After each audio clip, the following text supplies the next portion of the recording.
প্রত্যেকটি বাংলাদেশি মানুষ যেন আনন্দের সঙ্গে উদযাপন করতে পারে সেই প্রার্থনা করছি, দোয়া চাইছি আমাদের দেশের খালেদা জিয়া যেন সুস্থ হয়ে অবিলম্বে আমাদের দেশের মধ্যে ফিরে আসেন। আল্লাহ তাআলার কাছে এই দোয়া চাইছি যে আমাদের নেতা তারেক রহমান তিনি যেন অতি শীঘ্র আমাদের মাঝে ফিরে আসেন।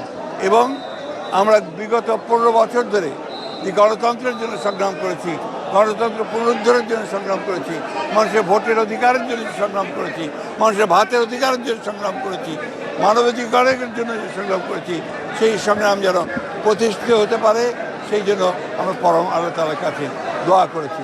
আজকের এই দিনে আমরা আশা করব যে যে দায়িত্ব দিয়েছেন সে দায়িত্ব সবাই সফল হবেন এবং বিশেষ করে অন্তর্বর্তীকালীন সরকার জনগণের কাছে তাদের যে প্রতিশ্রুতি সেই প্রতিশ্রুতি তারা পালন করবেন।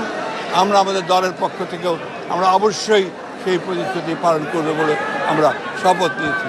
আপনাদের সকলকে আবারও ঈদের শুভেচ্ছা। অনেক পার্থক্য। এবার আমরা মুক্ত পরিবেশে একটা আনন্দময় পরিবেশে আমরা ঈদ পালন করছি।